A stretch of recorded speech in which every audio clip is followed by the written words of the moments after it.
There we are. I started streaming.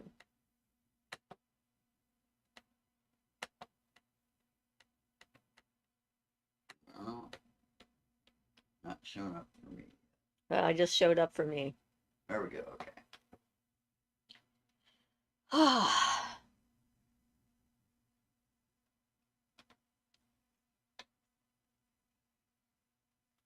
I am ready to rock and roll, people. Some dude says hello. Hi. Welcome. You're first today. Ian says hello, everyone. Or hell, oh, with a little pause in there. How you doing, some dude? Blessed be. I concur.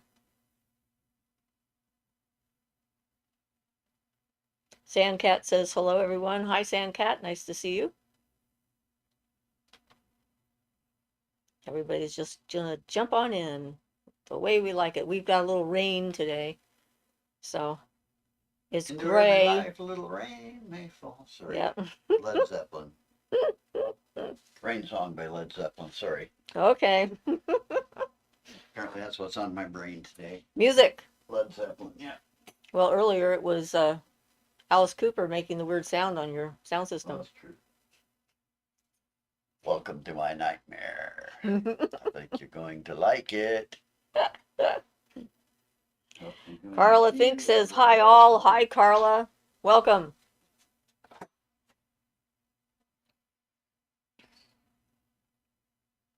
We're in a light mood. Is that what we're calling that? Sandcat says, I have a baby thrush that I'm teaching how to be a bird. The cat was after it last week. It's only 2 weeks old. Oh my. Thrushes are so beautiful. They have such interesting markings. Some dude says, life kind of sucks. Mostly likely I will need a full reset. Yeah, I get that. Grateful Owl says, hello. Hi, Grateful Owl. Welcome. I'm sorry that life sucks right now, some dude. I think a bunch of us could use a hard reset. A hard, full reset is a challenge. I'm feeling better today, though, as far as, acceptance. I'm in acceptance, I think. Acceptance is good. Carla Fink says, I don't believe the numbers. What numbers? How many people we have on our channel? What numbers don't you believe? I don't like 7 because 7, 8, 9. Sorry. You're in a mood. Children's joke. What can I I say? don't care what any of them say. You don't care what the numbers say. Okay. I actually do like 7. I don't want to insult it as a number. 7 is considered a lucky number, so it's probably kind of shocked at this point that you don't like it. Well, maybe it shouldn't have 8, 9. That's right. It shouldn't have 8, 9. Sorry, everybody. Apologies. Yes. Well, we're living in I don't know what version of reality, but here we are. What do we want to talk about? Things that can help us. Carla says, sorry, I'm talking about the reset that's needed. Yes. Aaron says, hello. Hi, Aaron. Sandcat says, Ian, that's a great dad joke. Yeah, that's a good definition of the joke. It's an oldie but goodie, right? Sandcat says, that's what my kids tell their dad. I see. So kids telling the dad the joke or the dad telling the kid the joke, doesn't matter which way it goes, I guess.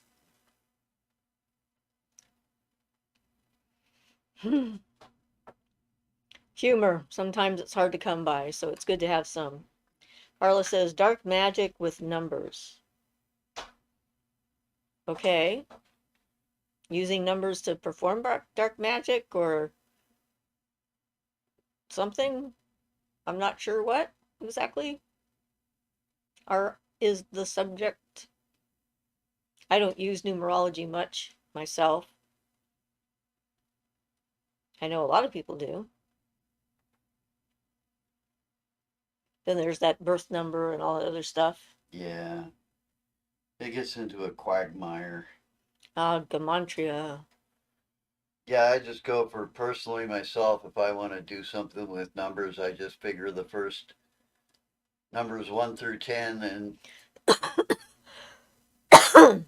use that to represent the spheres of life.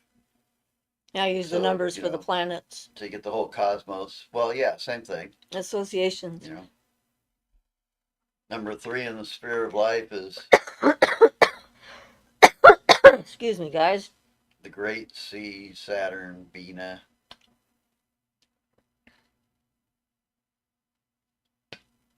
That's a dark number, I guess people would think, being Saturn. Saturn's a dark planet, right? Yeah. So it must be a dark number. Is it a black number? Because its color is black. Black or a cosmic deep violet. Mm. But black is the usual color associated with Saturn in particular. Yeah. Teresa says, hi, good to see you. I was busy reading and lost track of time. Well, welcome, Teresa. Carla says, the tech bros worked their stuff. Okay, then. Let's hope I stop coughing. We have a lozenge in my mouth as we speak. So hopefully it'll start working. Apparently I swallowed some lozenges down the wrong way. Bodies. They are sometimes a challenge. You can't live with them, you can't live without them. Yep, I can't argue with that. Teresa says, I like that necklace. What stone is it? Well, I'm not sure. This is an antique, and I'm not sure if it's glass or if it's actually amber, or it's too hard to be amber. So it could be a citrine, but I'm not entirely sure. We got this for our anniversary one year in an antique shop, and I really liked. I like the Art Nouveau kind of stuff with it, the style. Never have found a pair of earrings that match it perfectly, but I thought it'd be fun to wear today. It certainly is amber colored, whatever it is, anyway. Yeah, it's either glass or it could be topaz, actually. Yellow topaz, maybe, potentially. Carla says the 20th of this month seems to be a harbinger. Well, that's the day. Let's hope it's not a harbinger. That's the day I go for my medical procedure, so I want it to be a good day. Let's not say it's a harbinger of anything. Grateful Al says, I was about to say the same thing about the necklace. Thank you. It's like, there's just certain styles of jewelry that I really like that I don't make myself, and the chain is interesting because it's like it's got these little crystals in it, and it's kind of like a peacock tail sort of pattern that goes together, but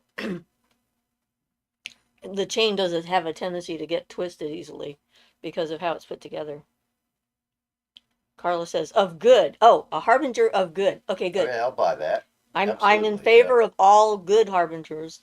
Grateful House says, I love that type of jewelry as well, Art Deco and Victorian style. Yeah, that's definitely the theme, the vibe. Old-fashioned jewelry I like. I don't get much of a vibe about jewelry except that that one ring I found, that the Zuni ring. Mm-hmm. Yeah, that was pretty cool, finding a ring from a actual artisan locally. Yep. Signed by the artist and everything. Carlos says, you're very protected. It'll go off without a hitch. Yay! Some dude said, gotta go. See ya. Bye. Bye. Sorry. Thank you for showing up. I'm glad you were here for a few minutes. Well, it should be fine. I went to the cardiologist on Tuesday, and he said it's a low risk procedure. He's not worried about it. My heart test from 2 years ago looked fantastic, and I didn't have the arrhythmia when he checked it, so he cleared me for the procedure. And I'm not really expecting them to find anything negative. This is just a way to clear me for what I want, which is the bioidentical hormone replacement therapy that I think will help me a lot. So I'm looking forward to being on the other side of this.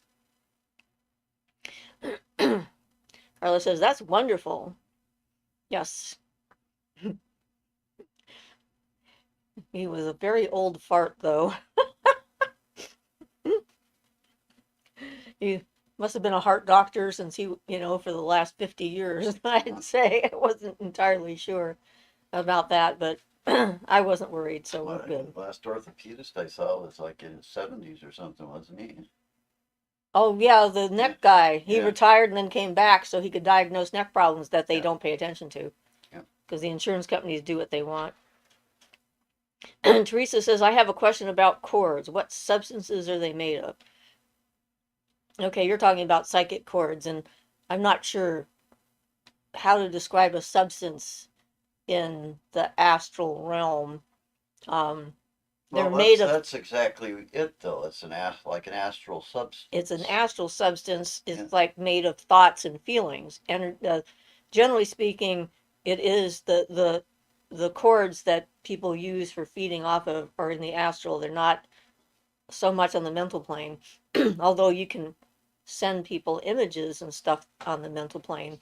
The the chords that you're talking about are generally astral. But yeah, you'd consider them the astral substance, which, if you want to go down and get really technical about it, the astral substance would be a density degree of the Akasha, for what that's worth. Yeah, it's lighter than air, less dense than air because it's like, the next energetic plane up.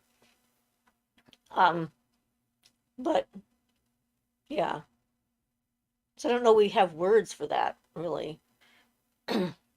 Well, yeah, Barton just uses terms like etheric substance or astral substance or something, yeah, I wonder if when they were or trying to do fluid. like the stuff the mediums would make, Ectoplasm. ectoplasm, if that's supposed to be solidified astral substance Well, I don't or know. something. But there's also Barton speaks of it as the electromagnetic fluid also, which water has the magnetic fluid and fiery emanations have the electric fluid, and those are both astral substances also. The magnetic fluid is just like you think, if you were to think of it like a physical fluid that has the aspects of contracting, gravity, that kind of stuff. And then the electric fluid is just the opposite. It's the expanding and hot, and the magnetic fluid is the cold and shrinking, basically equivalent to fire and water. Sorry, that's probably not throwing any light on the subject, though. Well, it's Yeah, it's yeah. There's no language that works completely. yeah, There are approximations. So there's no actual answer to that question. yeah. Um, And a little below there's, so are they subatomic particles? No, because astral substance is not physical on this plane. However, there could be a connection there, but quantum physics is a whole other ball of worms. so Carla says, I was thinking about that too, but not ready for the tests. Is that the same as HRT or how does it differ? Well, HRT can be the artificial hormones, anything where they're giving you hormone replacement therapy. And that's my problem. I can't take the artificial hormones, especially progesterone. That's, I think, what caused most of my bleeding. Bioidentical hormones are created like by a pharmacist, and they're the same. They use the same. Uh, they they're exactly what your body would make instead of something a lab would make. And so there's fewer side effects. And what they're going to do for me when we get to that point, she seems to be really on top of that. Her husband actually is someone who has learned how to make the bioidentical hormones, and he's a pharmacist. And so they've got a good lab that they trust their process. They make them fresh. She's going to be doing blood tests to make sure that I'm absorbing them, what rate I'm absorbing them, if they've got the right amount, and all the other stuff to sort of keep me in balance. And I think it'll help my metabolism a lot. And the hope is it'll help my bone density because I can't take the stuff they make to keep people's bones from being brittle. So that's where we're at with that. Teresa says yes, and I feel these cords, wondering. Jen says, hello, everyone. Hi, Jen. Carla says, fog? I don't know. Maybe I am in a fog. Hi, Jen, Carla says. Astra says, hey, hi, Astra. Teresa says, someone please figure it out. Yeah. Um, Now, if you figured it out on a scientific basis, then you could start making like astral tools and things like a astral viewer. Oh yeah, then they get the Akashic record viewer, right? You get the computer interface with the Akashic record so you can look up your past lives and see what's going on and why you're a mess. There That's was a funny. singing group called the Temple of Psychic Youth. I know that I've mentioned this before, but they were selling the Akashic record player. Hmm. Carla says, I would love this. Yes. Sandcat says, my son has a job in Antarctica next year from Wow. March to September over the whole of winter. Sounds like a great adventure. Ooh, cold. Yeah. It sounds very cold. It's cold there most of the time, but there and then it sounds like it'd be super cold, like Yeah, 70 below or I don't less. get along well with cold. Well, they'll, Despite you living in your 40 below, yes. not me. No. Jen says, hi, Carla. Crow says, I have to take 2 synthetic hormones. It doesn't work as well. I am not a pig or horse, but the synthetic isn't as good. Yeah. And that's the thing, is like it is not quite matching our bodies. So that's why I want to get the bioidentical stuff. Grateful Owl says, wow. Carla says, laugh out loud. Not you, Shifra. I was trying to describe the chords. Oh, that I was in a fog. You're saying the chords are like a fog. Yeah. Okay. Except fog is something you can see and it's made out of water particles. So it does have atoms. That's not quite the same. Yep. Language. Grateful Owl says, that is awesome. Antarctica is fascinating to me. Sandcat says, yes, it's going to be unbelievably cold. Yes. They have all those special things, they don't open the door a lot. When they do, they have to be ready. They have to have like a special room they go through in order to like keep most of the cold air out of the rest of the base, I imagine. What kind of research is he going to be doing? Because that just sounds pretty fantastic. Robert says, hello, Shifra and the others in the alcove. Hi, Robert. Yeah, so that sounds pretty interesting. What kind of a job do you have in the Antarctic? Is he a scientist? It would certainly feel different down there because there's so few people. I bet the mental sphere would be pretty clear. And Teresa says, I also have to be ready when I open the door in winter here in Manitoba. Oh, yeah. Robert says, lizards from Antarctica? It's your subject today? Ha ha. No, I don't think there are lizards in Antarctica.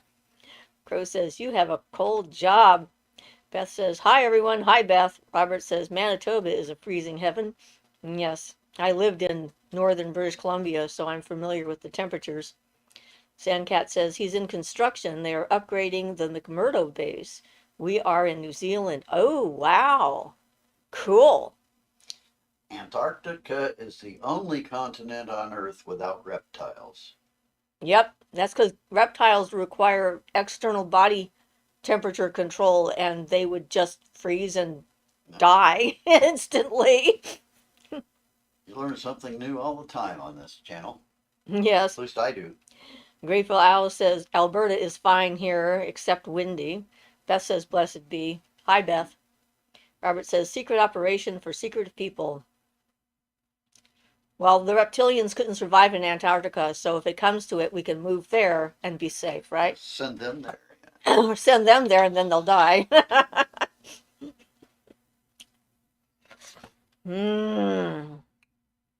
Howsomever.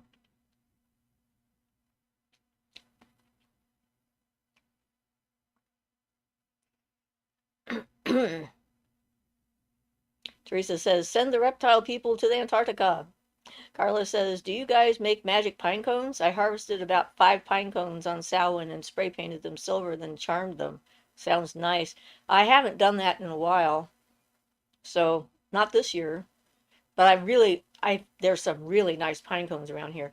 I cannot stand what they put in the stores, however, because they started this like a month ago. They started putting those horrible cinnamon smelling pine cones in all the stores, and they like assault my senses. It's so powerful they about knock you over. Make me sneeze, make my eyes water. I'm going like this, going through the store, trying not to breathe. It's just horrific. It's like, And we like cinnamon. Not whatever that is not cinnamon. I don't know what it is that they're using because it's like too overwhelming. It's horrific. Anyway, Robert says lizard people, not on surface, but maybe in an underground base. Who knows? Carla says, yikes. Robert says, Shifra, I have started without knowing it, food magic. But I was wondering what you know about the power and magic of bananas. Any voodoo or tribe-like information? Bananas are the first food that's known to have been domesticated, as it were. They have no seeds in them, but I don't know anything about banana magic. I wouldn't be surprised, though. I would kind of expect that there might be some. I know coconuts are used in the Santeros for a system of divination. And certainly banana oil is extremely penetrating. Yes. The gas it makes is quite penetrating, but Well, back when I was in the military, that's what they used to test gas masks to find out if your gas mask was good without poisoning you. They'd open banana oil, and if you could smell it, your gas mask was defective. It would penetrate right through if you had any little problem with the seals or anything, yeah. And rabbits like bananas, just as FYI. At least our bunny likes bananas. He thinks of them as a very special treat, and I bite off a little piece, and he grabs it and runs off with it and hides so that he can eat it in peace. Sandcat says he has to sign a non-disclosure agreement. I just know they're hiding something in Antarctica. Well, it could be. I don't know. If he signed a non-disclosure agreement, I guess he can't tell you what it is. Ah, that would drive me crazy. SL says, hi, everyone. Hi, SL. Crow says, those pine cones are a protection against everything. Scent hex? Probably scent assault. Yes. It's like a bioweapon. Like, ah! Robert says, Shifra, did you ever use black kyanite? And if so, tell your stories, please share. I have black kyanite, and I use it for protection. I have a nice fanned piece of black kyanite that's just sitting next to my bed on my nightstand. I don't have any specific stories about it, except I like it. Teresa says, my goats go bananas over the peels. Ooh.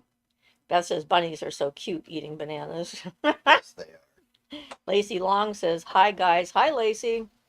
Robert says, ha ha, Teresa. Grateful Al says, there are some whistleblowers coming out, one of them having worked in Antarctica. Okay, I guess we'll have to see what they have to say. Jen says, I hope it all goes well with your procedure, Shifra. Sending you lots of healing vibes. Thank you.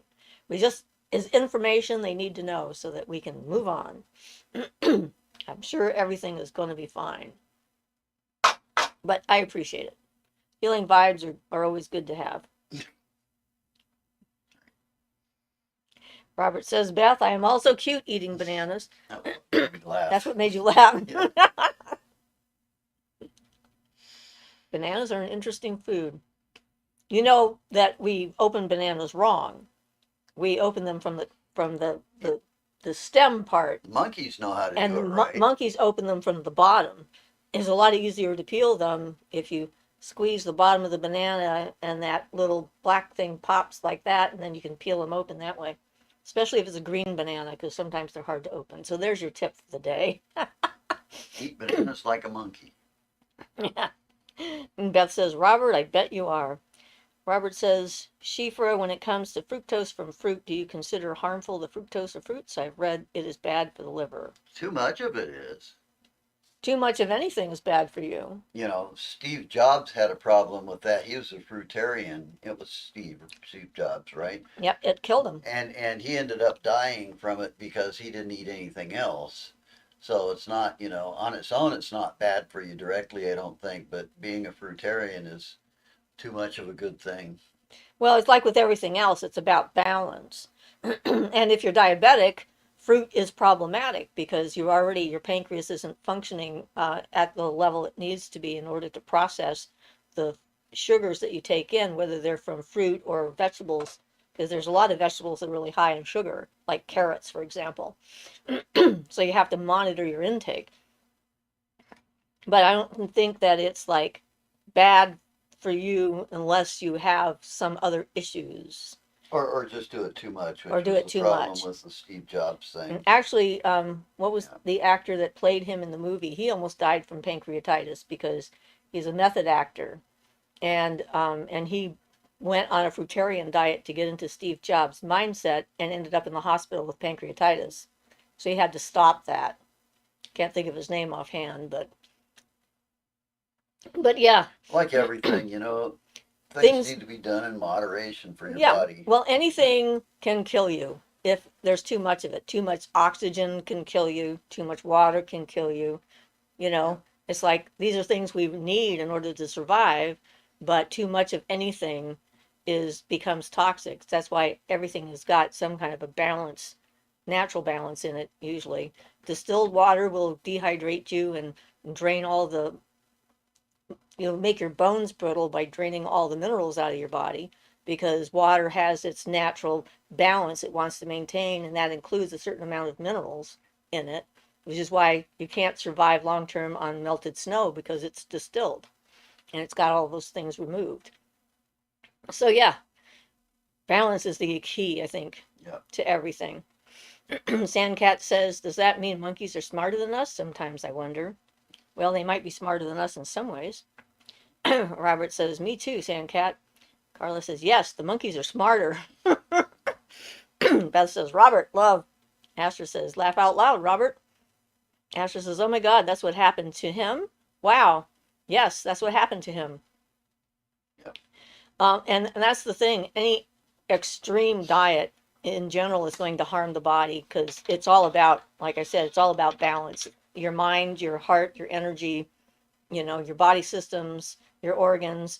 And, if you're born with some deficiency of some kind that causes you those issues, you have to be a lot more careful. I thought it was interesting, though, the first person to be cured of diabetes was a woman in China. And they took fat cells from her body, turned them into stem cells, turned those stem cells into pancreas cells, and put them back in her. And she hasn't had to take insulin for over a year. Yeah, that's pretty awesome. Hopefully they'll develop into a procedure they can just use on Yeah. anybody who needs it. They now are at the point where they can make a stem cell out of just about anything, and they can make your own bioidentical stem cells just from your fat tissue. And you don't need too much of it, I'm assuming. So, anyway, Teresa says, the people claiming to be true vampires, do you think they are really different than the rest of humanity? I do No, not believe I so. do not. That's why I'm going to be doing that full report on the book. They think they are. That's what they want to believe. That doesn't mean that they're right, and I think that they're wrong, and I think it's just a convenient story they tell themselves so that they don't have to try and actually be better people. That's my opinion. Yeah. It's a cop out. Kind of like saying, this is just how I was born. This is just how I am. And people use that all the time. And maybe it's a habit, like, I'm a night person, I'm a day person, like whatever. And Oh. it's just the way my body's put together, but you can change Yeah, how you your body can. reacts And to you know things what? by putting it into a. It's so totally unnecessary because you don't need to get that energy from other people. You can draw it from all the natural sources that surround us. You can pull in the prana from sunlight. I mean, you can get all that you need. You don't have to deprive somebody else of their energy to take it out of the environment, the naturally occurring stuff. Well, I see, mean, yeah, that's what they're saying, though, is that they can't. yeah, They can't do well, that like the rest of us. That's because they're lazy and they're not doing the work. But that's me. Okay, so SL says, I've had the worst cold and cough the last couple of days. Does anyone have any magic or herbal tips to get over it? Okay, I'm sure that Teresa's got some ideas. And if it's a sore throat, red clover tea works really well for throat and cough kind of thing. So you have the cough. I would recommend getting some red clover flower blossoms and simmering them for 20 minutes and then drink that.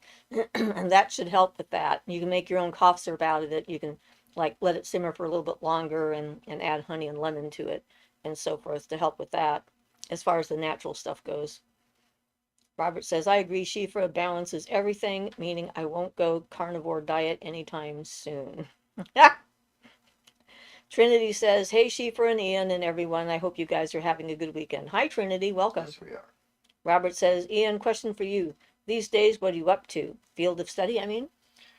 Mostly on the magical stuff. I'm still working on Barton's Kabbalah book more than anything, and then working on his first book. So Nothing specific at the moment other than that. I'm thinking about making some talismans and maybe making a video about making some, we'll call them divine blessing talismans based on the number of seven and the sphere of Venus and Hajiel's seal, who's the queen of that sphere. Cool. But yeah, basically just plodding along with Barden stuff at this point. And doing Tai Chi now. Well, yeah, He started doing Tai Chi to help with his body, yeah. Sitting muscles, around too joints. much, yeah. Get the movement in. Well, and if you're doing Tai Chi right, you're relaxing and getting the energy to flow, and that's a big part of it. You got to get the energy flow going, not just the physical movements. So Carla says, you're on the money, Shifra. They're bullshitters. Beth says, bingo, Shifra. Teresa says, I'm a third of the way through that book. It gets less and less plausible the further you read. I know. I have a hard time reading it all at once. I think I'm about 2/3 of the way through it now. And then after I finish it, I'll go back through and I've highlighted certain sections. I'm going to do some videos on the subject and talk about what happens when you believe something that may or may not be true and how that affects you and your ability to function. Beth says, totally, Carla. Teresa says, cough. Is there phlegm involved or not? SL says, yes. Yes, there's phlegm. Carla says, I've never seen such garbage, Beth. Astor says, the one I met was a psychopath. I think that's not uncommon because it's a perfect lifestyle for them and perfect Yeah. built-in excuses for how they want to behave already. And then they can use that to manipulate the people around them into feeling sorry for them, the poor things who can't get energy any other way, right? Because psychopaths and sociopaths love to be victims, even when they're not. Of course, they never really are, but yes. SL says, yes, Teresa. And thank you, Shifra. Robert says, what is the significance of 777? Well, and it's been long enough. I'm a little embarrassed. I don't remember what Crowley thought of the number, but my interpretation is seven through the three planes. So you got that divine blessing or good luck or the Venus aspect on the mental, astral, and physical plane. Because when you're dealing with the Kabbalah, you got single digit numbers, double digit numbers, and triple digit numbers to represent the three planes. So numbers from like one generally, this is a general. So if you're using the gematria 1 through 9 or 0 through 9 would be the mental plane, and then numbers from 10 to 99 represent the astral. Actually, I got that wrong. Single digit numbers represent the spiritual plane. Double digit numbers represent the middle plane. Triple digit numbers represent the astral plane. And any more numbers represent the physical plane directly when you get the four numbers in a row. So you'd be looking at seven on the spiritual, mental, and astral planes. So that would be good luck and all those aspects that relate to the number seven and the seventh sphere on the tree of life in all three planes. So the most virtually the most pure and complete aspect of that, which you could translate it if you want to put it into one word. You could call it like a divine blessing sort of aspect. Good luck. The whole good luck associations with the number seven that way on all three planes. So that's my thoughts on that one. So Teresa says, FL, try mullein, ginger, and yarrow with honey is my thought. And Beth says, Carla, just energy vampires, and the worst are the ones don't know that they are. Robert says, Teresa, honey is money. Well, yeah, I guess. SL says, ooh, okay, thank you. I forgot about mullein, will do. Carla says, Beth, I swear you're reading my mind. Beth says, Astra, the worst one was a psychopath. Carla says, so many energy zappers. Grrr. Beth says, love Carla. Sandcat says, I see triple numbers all the time. Teresa says, oh no, the raindrops just turned into snow. Uh-oh. It's getting cold enough. Robert says, so a seven-pointed star is like 777? Well, it's like seven. So if you wanted to represent that on all three planes, you put the seven pointed star inside a triangle. Oh, The triangle represents the three planes in that sense. So if you put the seven-pointed star inside a triangle, you have 777, or you've got the seven manifested through the mental, astral, and physical planes. then if you put that in a circle, is that like Akasha? Well, that would be like a divine symbol, because the circle has no end. So yes, Okay. not exclusively. I mean, it means It would a be lot more than including Akasha. yeah, yes. So the circle Good around it question. would get the Yes. rest of it. Okay. Yeah. That sounds cool. Teresa says, Robert, money is honey. Trinity says, random question. What are your thoughts on using animal parts for in magical tools, bone, pelts, shed skins, etc.? Depends on your relationship with the animal and how you acquired the part. Yeah. I have a coyote's tail and a coyote's face, which I'm pretty sure were actually probably just hunted down and killed. But that's, you know, I'd rather have that available in another way. But that's not something that's easy to find, especially around here in a relatively small town. So I have a bear tooth that was found by one of the inmates at the prison where I was volunteering. He found it on the ground in the woods, so it didn't come from a kill. It was sort of a naturally occurring shedding, I guess, of the claw. It's not a tooth, it's a claw. And since bear is one of my animals, my both totem and power animals, I put that on my staff because he gave it to me. I had other people who said they were going to give me different parts and stuff like that that didn't.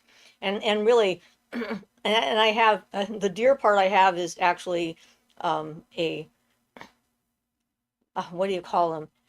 It's like a hard bag made from the testicles of the deer, and I found it at a secondhand store, so I have no clue exactly where it came from. But one of our members at the time called me up on the phone to tell me that they had this thing at hospice, and so I went down there and bought it. I'm like, okay, this doesn't come across my sphere very often, and since the deer is one of my animals, of course, deer horns are shed every year voluntarily, so you don't have to worry about something happening to the animal. And depending on your particular relationship, if you're with your power animal, like I can't eat deer meat, um and I did once. Everyone else had it and was fine when I got sick, and then I just knew that that wasn't something I was allowed to eat because it was my personal totem.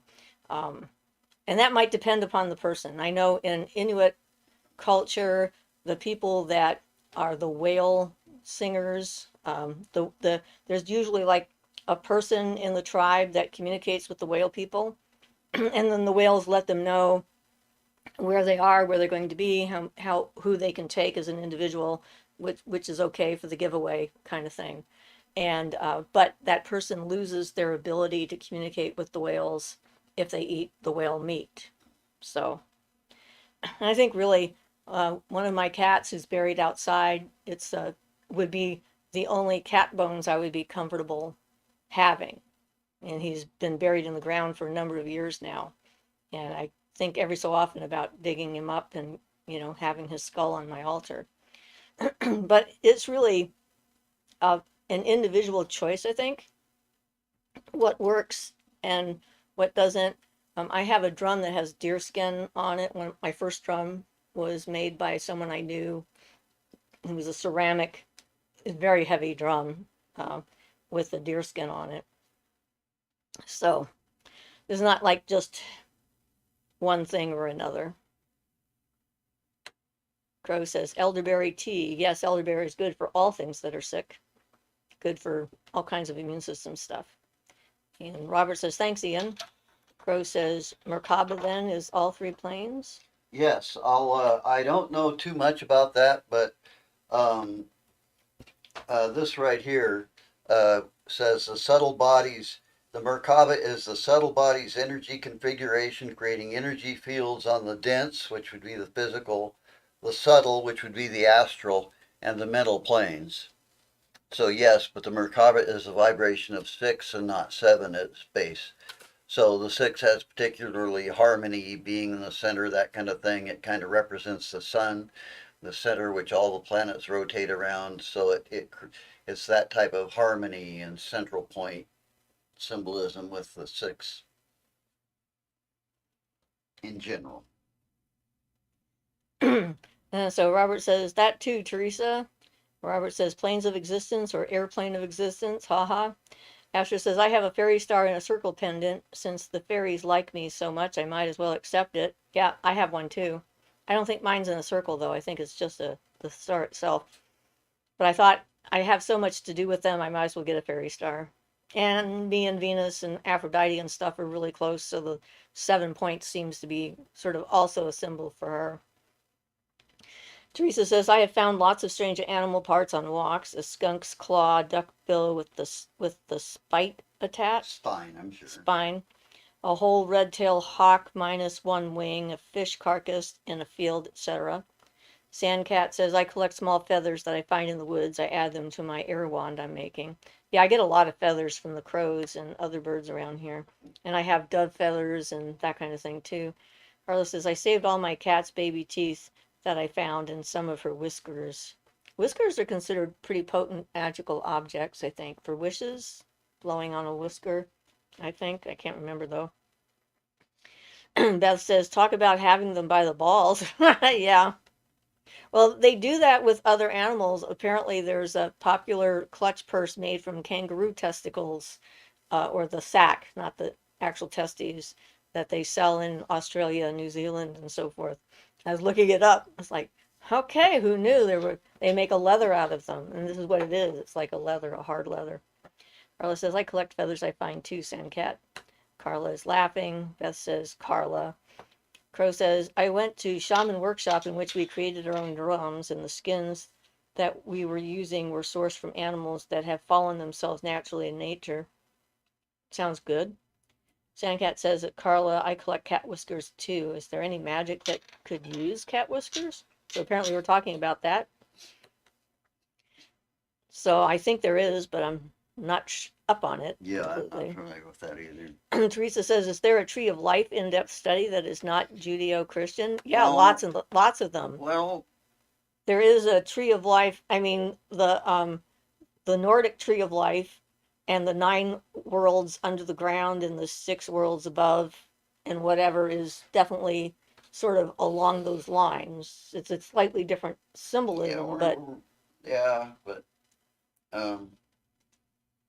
the closest you can get, there's no reason it needs to be Judeo-Christian. There's a lot of Jewish references to it in the Jewish stuff, but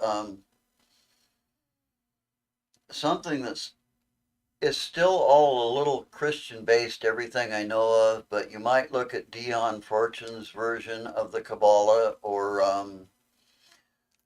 there's a woman named Maria Gonzalez Whippler, I believe, who did a good thing on the Kabbalah that's not so much from a Christian standpoint, because they're not.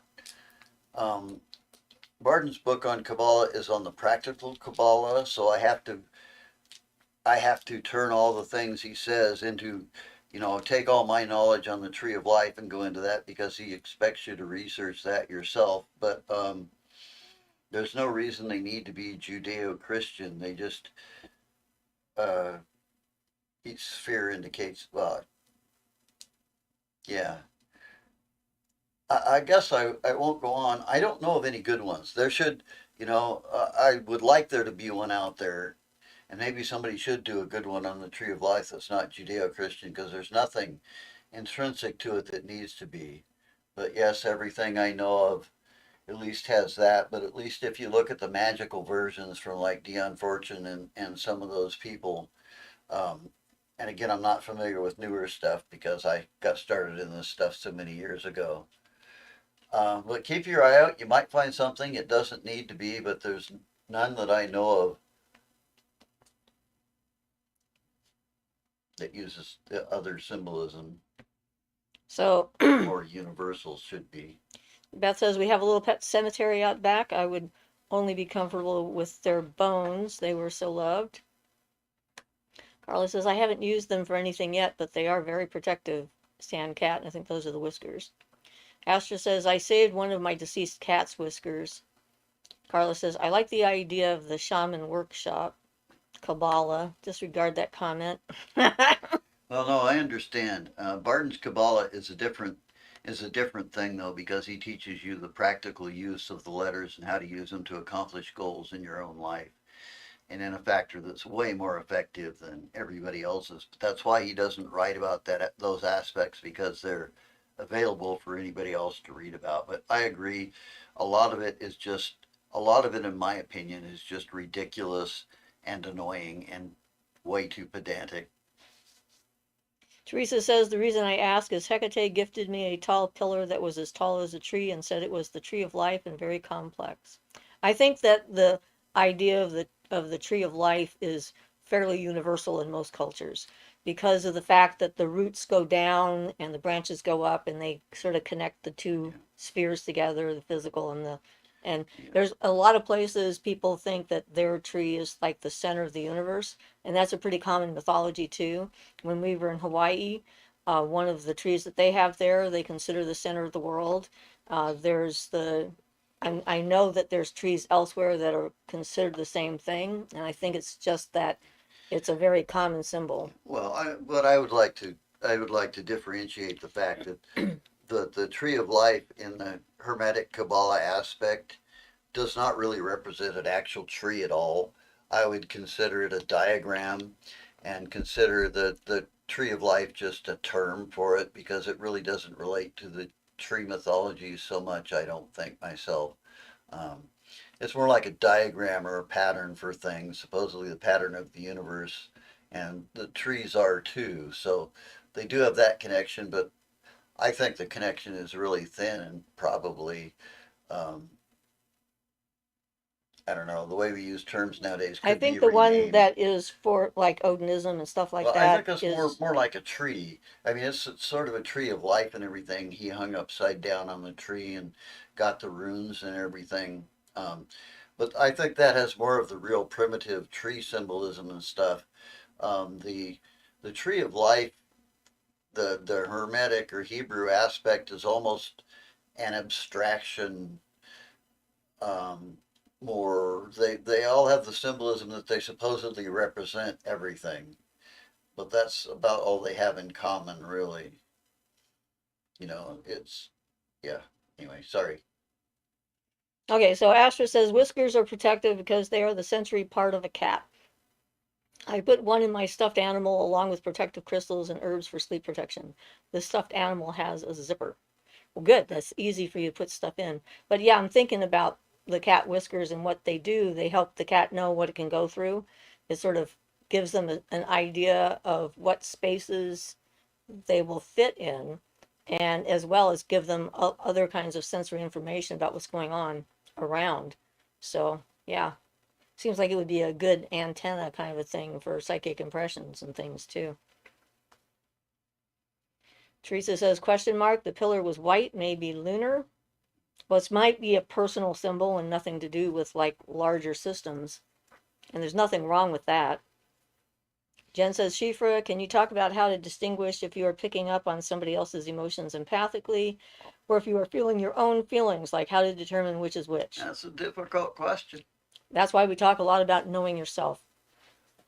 In everyone that I've encountered so far, and I can't imagine that this would be different in the future, everyone's thoughts have a different energy, a different feel, a different color, a different smell. I don't know how to describe it, but it's sort of like fingerprints. It's got a signature that it tells you who it belongs to or that it doesn't belong to you. So the real thing to do is to be as acquainted with your own feelings and your own thoughts well enough that when something that isn't you, it stands out. It's sort of like uh, a black rock on a snowfield. It's just you can't miss it. It's there. Knowing what triggers you, where your feelings are coming from, you can sometimes tell the reason you're having a hard time distinguishing between someone else's feelings and your own is because you're connecting their feeling to one of your own, and then you get lost in your own feeling and it gets kind of confusing. So that's another reason why that self work, self knowledge is so vital. Yeah. If you know how you're feeling, you know when it's not you. I mean, I have random stuff happen sometimes. Like we were at the Pony Village, at the mall, the local mall, and I walked by an ATM machine. And as I walked by, I suddenly had this flash of somebody mad and angry because the amount of money they thought was supposed to be in there wasn't there, and they were yelling and pounding the machine. And I walked by, and I'm like, that was pretty obviously not me because I hadn't used it. But it's yeah, that self-awareness of who you are and how you feel about things is the the thing that tells you when it's not you and it's someone else's. And then being able to let other people have their own feelings without having to feel what they are. You can acknowledge their feeling and know what it is without having to become their feeling, which makes us confused. Being an empath is hard enough. So Robert says information is key on all levels. Yep. I had to deeply study the field in order to get rid of mental tactics from others' energy attacks. Teresa says, I think it's a lot easier distinguishing another's thoughts versus another's feelings. That may be true too, but it depends. The thoughts could be similar enough to your own. You might not be able to distinguish I've had them. that problem in the past of having a tendency to act the way people think I'm going to act because I pick up on their thought forms without realizing it and then act those out in some way. So I have to watch out for doing that myself. When you become a little bit more telepathic, those kind of things can increase in strength too. Jen says, thank you. That makes sense. I'm trying to learn Tarot to try to help me connect with myself and know myself better. But do you know how hard it is overcoming abuse? Yeah, I know. And being able to reclaim your power and yourself, your identity, to be free to shape your identity into whatever it is you want it to be is not easy. So I applaud your efforts. Just keep at it. Robert says, Siofra, is it possible to use tarot as a weapon against someone? I don't know. I've seen stuff on people using the tarot cards to make various spells, but I've never really Yeah, I've read about it. researched that. I know people do that. Be like But making a yes, thought form, I would imagine. I mean, you can make a thought form vivid enough. yeah, If someone's sensitive, they'll pick up on it and it could affect them. So I suppose theoretically it's possible to, you know, uh, use an image and project it and have it affect someone. Not that I would think that's a good idea, but yeah, it's just not a method that I've ever used or experimented with myself. Jen says, plus I live in the Miami area surrounded by literally millions of people, so it's hard not to be feeling things all the time. Yeah, I imagine. I can't live in a big city because of it. And it's like I can't do it. I mean, I have lived in big cities, but I haven't lasted long. I've had to move because, it's just after a while it becomes too overwhelming. And I just don't like huge crowds. So I'm sorry. find a find a place farther away from people if you can. Astor says, I feel so much more empowered since I started working on energetic boundaries. Thank you for your video and psychic protection. You're welcome. And I was astonished at how many people have watched it already. This is awesome. Jen says, I hardly leave the house these days if I can help it. Too overstimulating. And I get that completely. Try to figure out how to shield yourself so you can walk in a crowd of people and not be picking up on everything. Be your own island. It's like it'd be challenging. I mean, I watch shows, we watch movies and stuff, and we see a scene where there's like all these thousands of people walking on the same street, and I'm just like, no, I could not do that. I don't know how I would cope. Ah, Beth says, that's why I keep my circle small. I pick up way too much. Yeah. And that's the thing, is like, it can happen. Astor says, I'm going to work on my boundaries every day. Good idea. You should always be working on them. Carla says, same, Beth. People kind of suck. Not all, but most. Yeah, most people do kind of suck because they're not doing the work to take care of themselves. They're just sort of like all over the place. And Beth says, that was an awesome video, Shifra. Thank you. I never know for sure if I'm getting my point across. It's like I said, this thing about language is it's difficult sometimes to try and figure out how do you express these things. But I try and I seem to be getting better at it, so that's a good thing, right? Astra says, me too, Jen, but I'm getting better and I test my aura by going into areas that previously gave me problems. Good idea. LNB says, any fairy stories you can share? Mm, not recent ones. I was thinking about them the other day, though. It's like they live around my house. They haven't been around the last few nights, so I haven't had any more recent encounters. What kind of fairy stories? I mean, I've talked a lot about my fairy stories on my videos. And Carla says, they really are, Shiva, getting better. Yay. Um, I'm sorry. I'm drawing a blank. If they come up, I'll let you know. They usually come up in some regard to some things. Makes me think, though, there's this book I used to read to my kids. It was called The Practical Princess and Other Liberating Fairy Tales. And one of the stories was this young prince who couldn't tell his right hand from his left. But he could whistle really, really loud, and people just liked him. They just liked his energy. They liked him. His father sent him on a quest to go and find a to find a princess, but he had arranged it ahead of time because that was like you had to go rescue a princess to bring her back and turn her into your queen. And so he arranged it ahead of time, and he wrote on the back of his hand, left and right. And on the way to the fork in the road, it rained. And so the words went away. And so he went the wrong way. And he was lost and he wasn't sure where he was supposed to go. And he saw this wizard up in a window.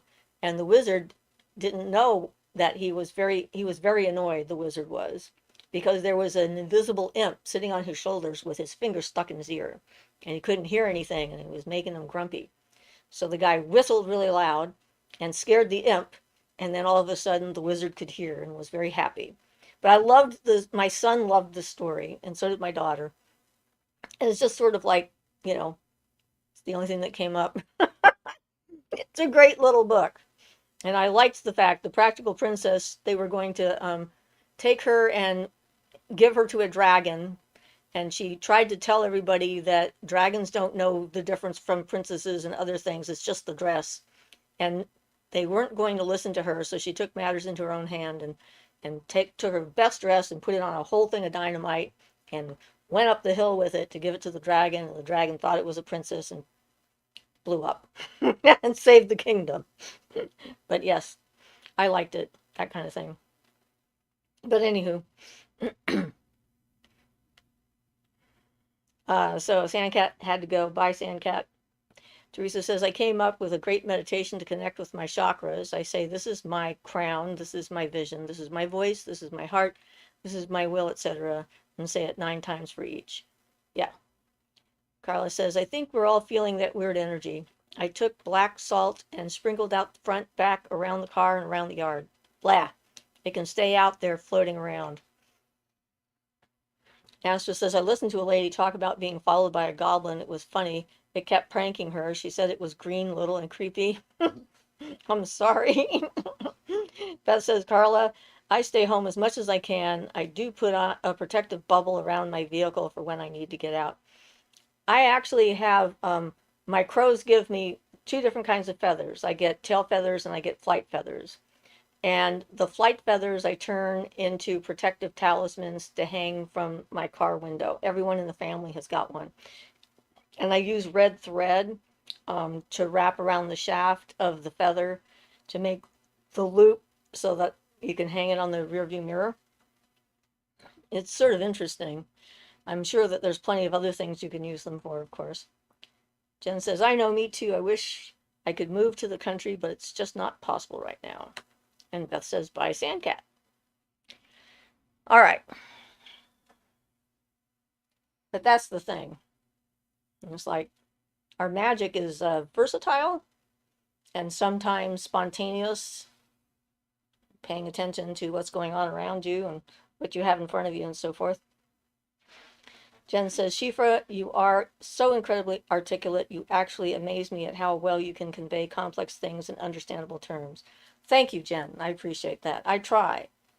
I had this bad experience once at a party I went to. Um, I was in the um, went to a party that was thrown by the not speleological guys. That's the cave walkers. Dowsing, the Dowsing Association. And there was, I was very young and very shy and very nervous and not very articulate, and in social settings especially. And I wasn't sure how to get into a conversation with anyone. And there was these two gentlemen who were talking, and so I thought maybe I can have a conversation with these people. So I went in and started talking to this one guy, and I asked him what he did, and he answered me in 10-syllable words. Every word was 10 syllables. He answered me in his field of expertise, that is the secret language of whatever it was he was doing, and I couldn't understand a thing he said, and I was very annoyed, and I thought, how incredibly rude. He's assuming I must be an idiot because I'm not in his field and I don't know what he's saying, and I made a commitment to not do that to anybody else, because that's just plain silly. And so obnoxious, yeah. And so it's been my commitment to try and explain things in common terms, because even though they're complex ideas, because if you're using a secret language, then only people that are in that particular language set are going to know what you're talking about. So yay. Apparently it's working. So Jen says at Astra, thank you. How do you test your aura? Are you asking that of Astra? I mean, let me think.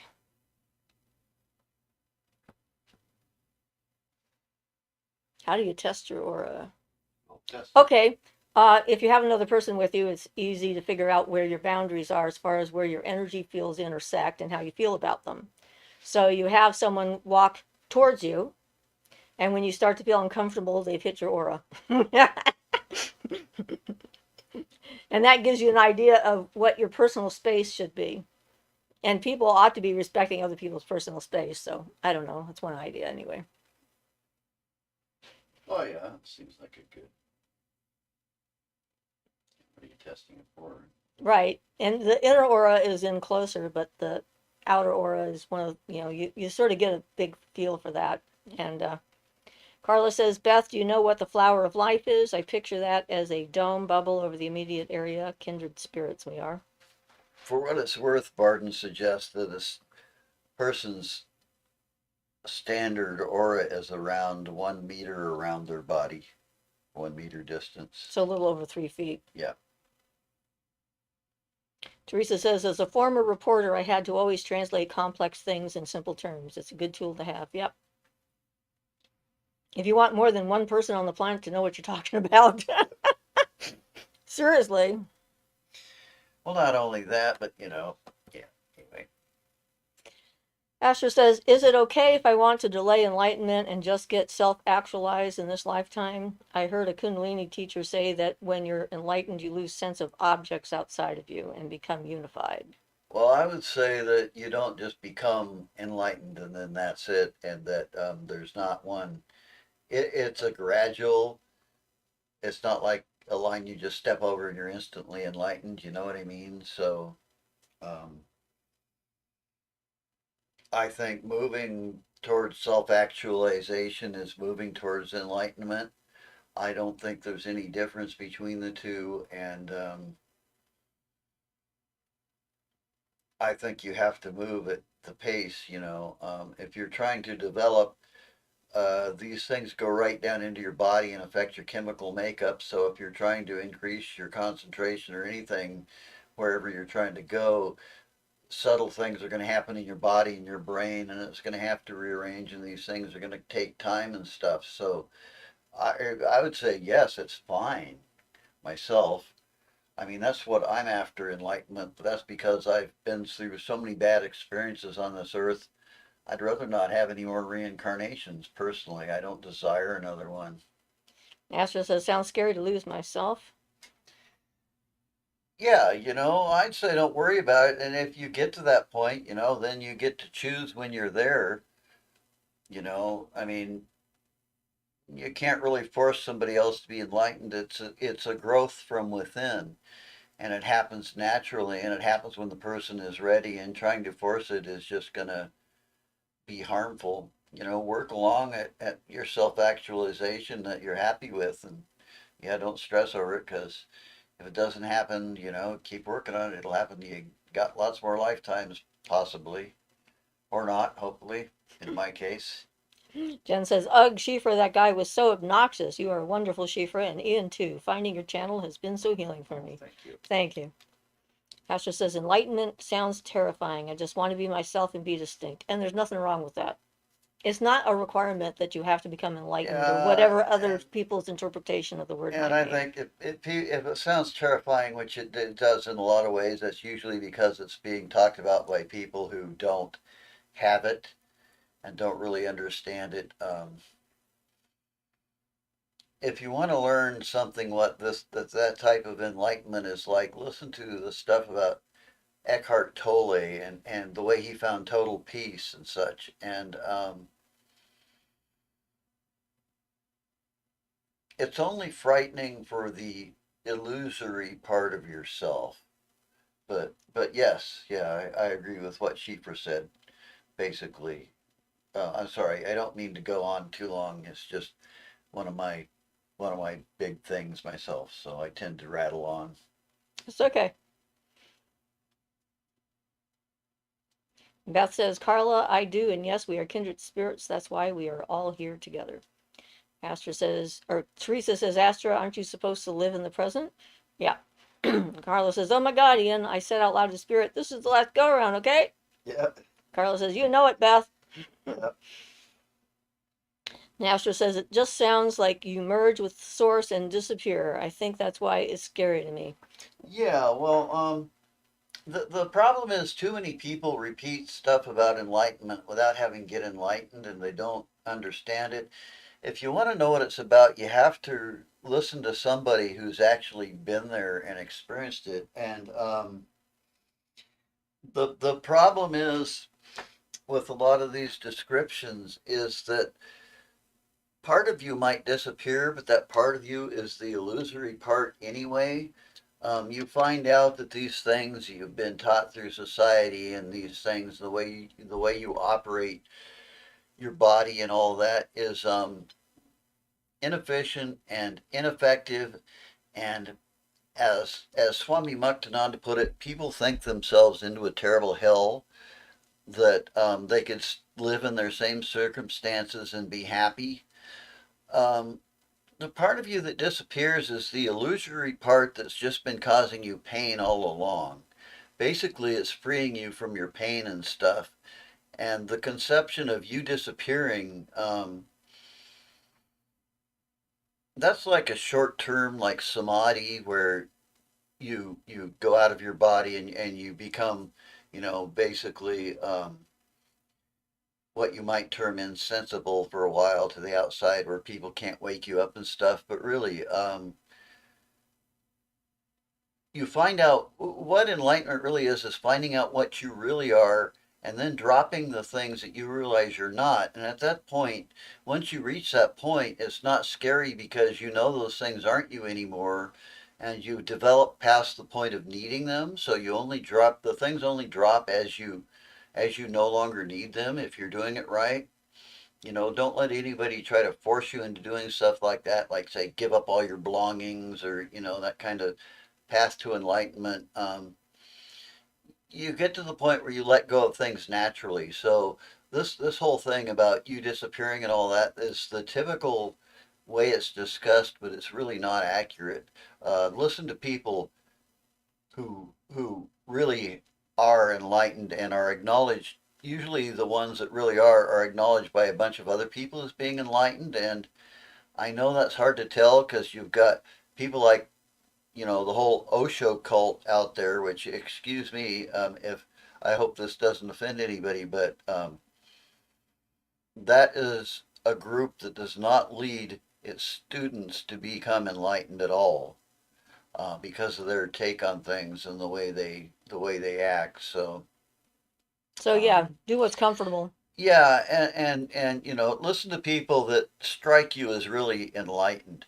If they strike you as really enlightened, they're not going to be. The Osho thing is a good example. They're not going to be into the type of abuse and stuff that happened in that. Somebody who's really enlightened is, they're more like a love everything type of thing. Love you like myself. The real meaning of namaste, my soul and your soul are one. You wouldn't hurt anybody else any more than you'd cut off your own arm. It's that kind of thing. So yeah, they make it sound scary by the way they phrase things, but those are mostly people who haven't experienced it and are just talking about it. So Jen says, thank you, Siofra. That sounds like a practical way to test it. I do need my personal space. Astra says, thanks, guys. So it's like becoming your true self again. Absolutely. Exactly. If. And Chris says, hi, Siofra. Hi, Chris. Jen says, it's crazy, though. Driving in traffic in Miami, I can literally feel the rage from the other drivers. I tend to be a night owl anyways, but a lot of it comes from trying to minimize contact with others. We've got too many angry, stressed, and crazy people down here. Florida man is real. I get that. And when I'm Yep. driving, I can, it's like there's a lot of times when everyone on the road is in a hurry and mad about stuff. And I'm just like trying to maintain my distance from these people as well as possible and keep from getting hit. We actually had an incident in the parking lot the other day when went to the was it we went to get your blood test, which didn't happen. And I was backing up, and a person directly behind me on the other side was also backing up, and we didn't see each other. And a woman who was walking along started yelling at the other person, telling them to stop, which made me look. And then I realized what was happening, and I didn't have anyone on the other side of me. I was in this side of the parking lot, and there was no one in front. So I just went forward and got away from it. But she acted as the universe helping me out in that moment because she saw what was happening. So yeah, it's paying attention. It helps. Astra says, yeah, the guy seems very enlightened and reasonable. I think I'm just afraid. Well, that's normal too. If you really think you're getting somewhere and you're going to make progress and it's going to change you, it's normal to feel the fear. But do take care that anybody like that whose instructions you follow and stuff, make sure they make sense to you. Also, don't do anything that doesn't feel right. Follow your conscience. If any of this, if anything, anybody you're listening to goes against your conscience, follow your conscience instead, Yeah, follow your because heart. that's the most subtle aspect of Akaja, and that's the right way to go. Beth says, beautifully said, Ian. Teresa says, you can Google Florida man for any date and read the strange headlines that will come up. Party game. Ashley says, laugh out loud, Teresa. Yes. The world is a strange place, filled with people in all different stages of development. Yeah. And that's part of the problem. Some of their developments are relatively slow. But you can't lead them. They say you can't lead a horse to water and make him drink. You can drown him, but that doesn't help. No, it doesn't. Yeah. Ah,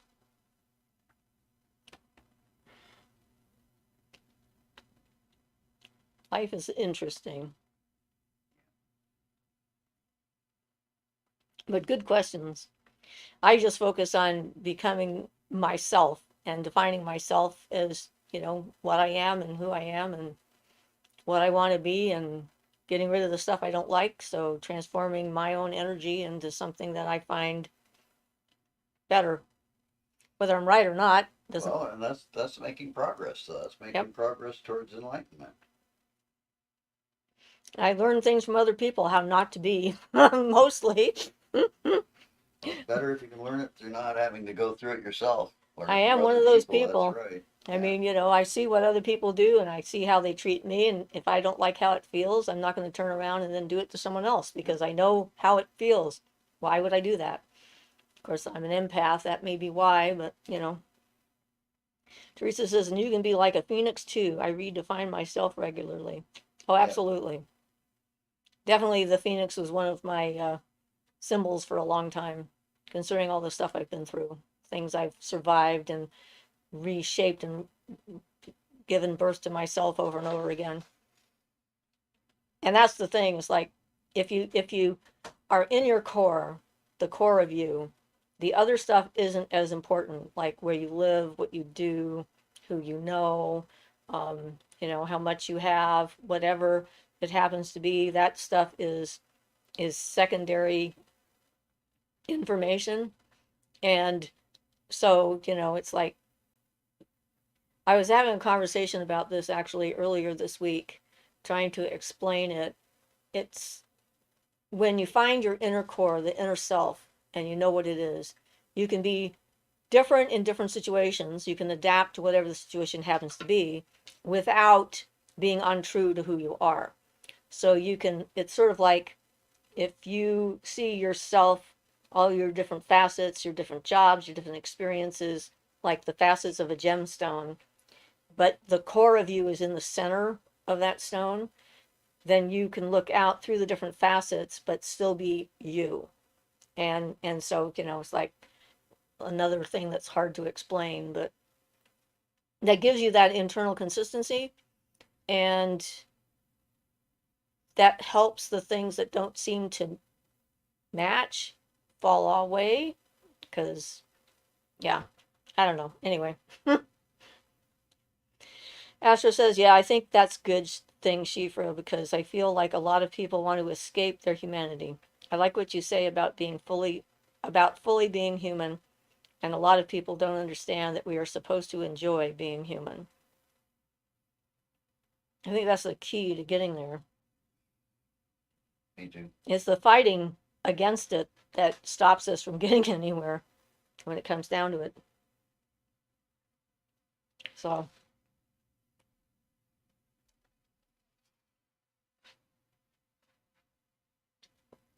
there's so much to learn, so much to experience. Fall asleep. Getting relaxed, huh? Fall asleep.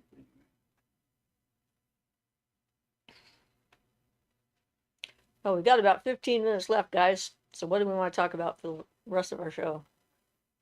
Teresa says, and exploring your shadow side will end up expanding you. Yep. Then you acquire things, you get things back that you've rejected for one reason or another, but they come back in a different form, a different shape, and they don't have the same potential to harm as they did when they went hiding in the first place. Less confusion. Can only do your best.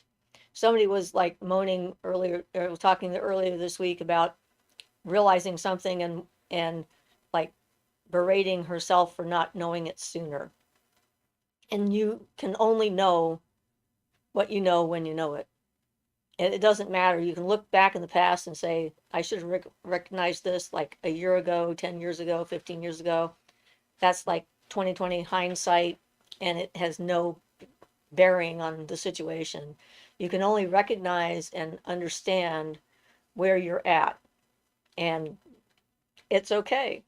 It's a process. And as you become more of who you are, you understand more and new things come to light. Other things sort of fall away. And it doesn't have to be, you don't have to have like a map that you're following and you have to do it this way, or this way in order to get to where you want to go. You just be who you are in the moment and it will lead you to where you need to be. And then when you know it, you'll know it. But, be kind to yourself. Astor says, like Harry Potter and Snake's speech, he embraced his shadow and integrated it. Yep, that is what it's about.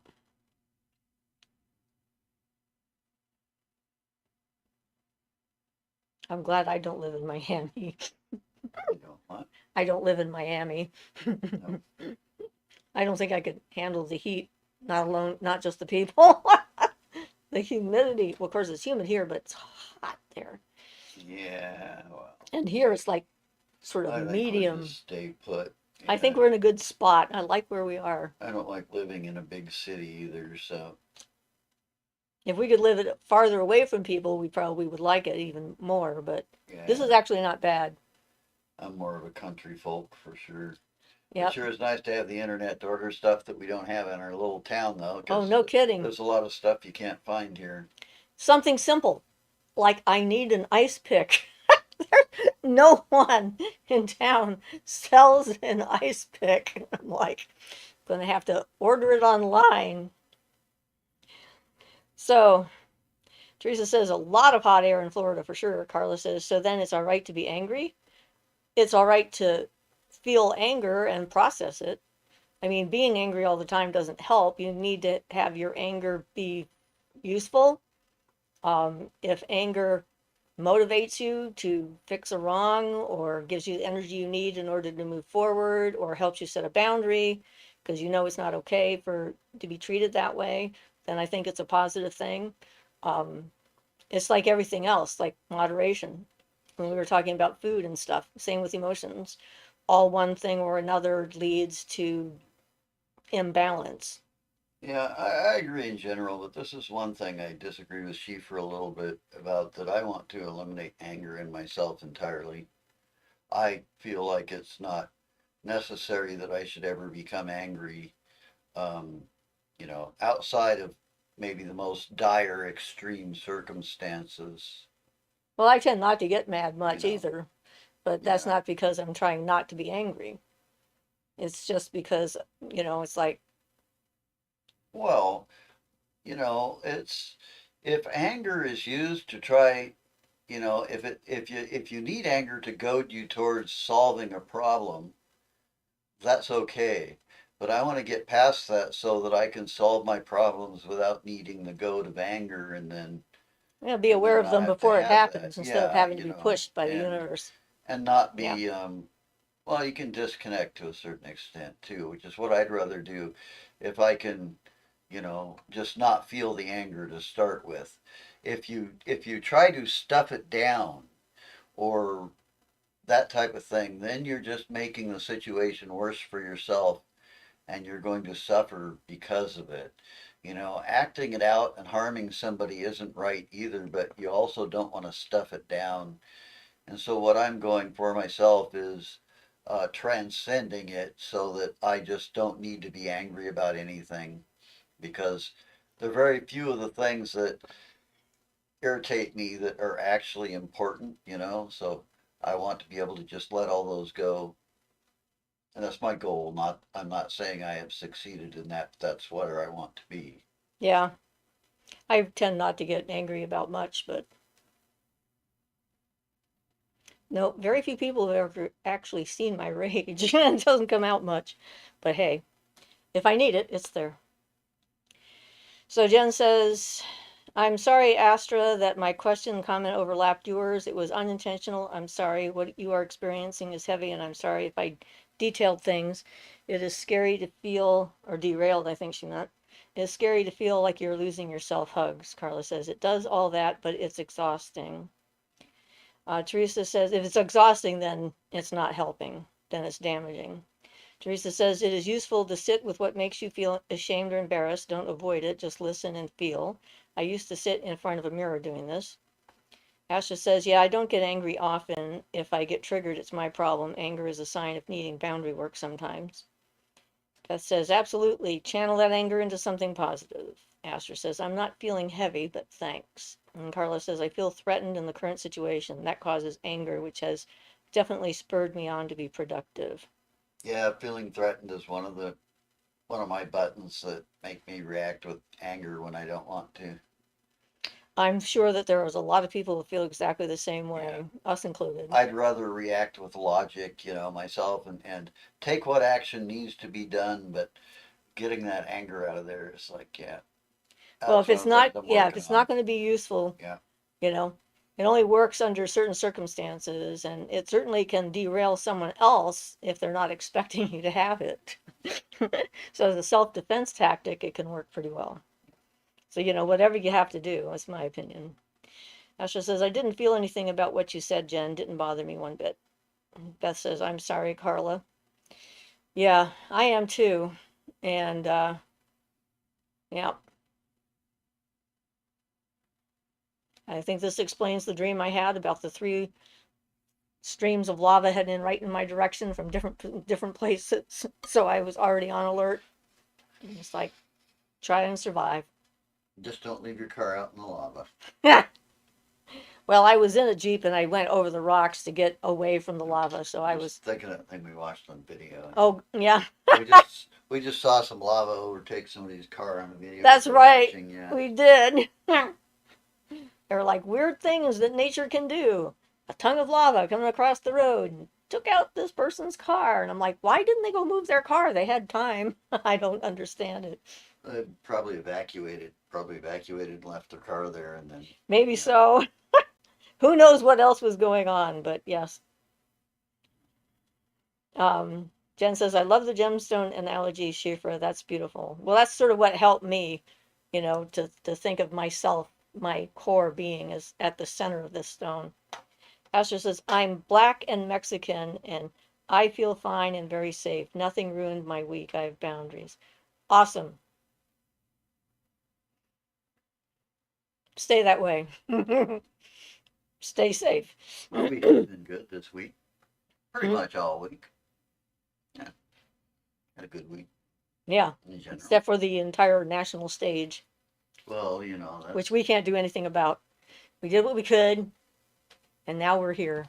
That's the way it goes. Reality sometimes does not conform to my desire. And I have to accept reality for what it is, whether I like it or not. Astra says, I've been enjoying nature and being with friends.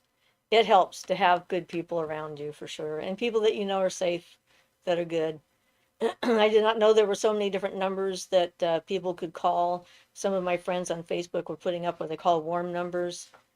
So if people are feeling threatened and they need help, if they're afraid to call the authorities for whatever reason, there's a list of numbers that you can call where the authorities won't be involved in whatever it is that's happening. I'm not even sure what the situations would be, but I thought, well, good, we need information out there. People need to know what's available, what they have, what resources are available. At least I live in a progressive state. Gives me some comfort. Beth says, Astra, love and kisses. Teresa says, I'm so grateful you taught me about boundaries. Probably said this before, but it helped me see things in a different way. Good. I think boundaries are like the first step along the way, really. Yeah. The important thing.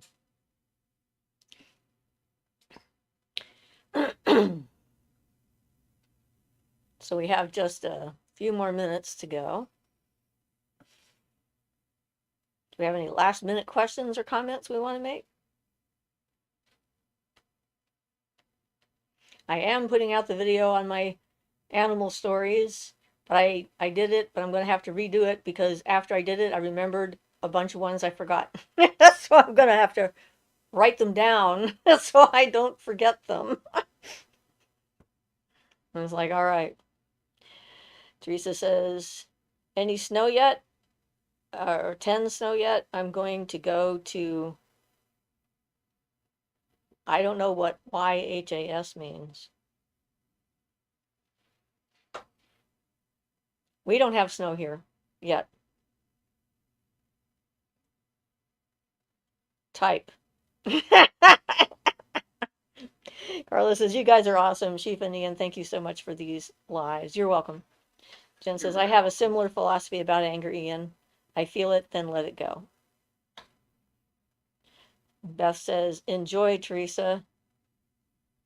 The SOX type. of snow.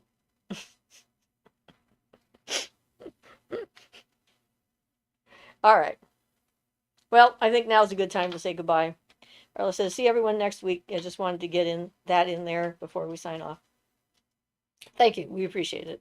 And we look forward to these conversations because they certainly give us plenty of things to think about and they make me think on my feet, which I like to do.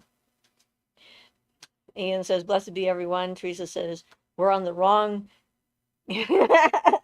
keys.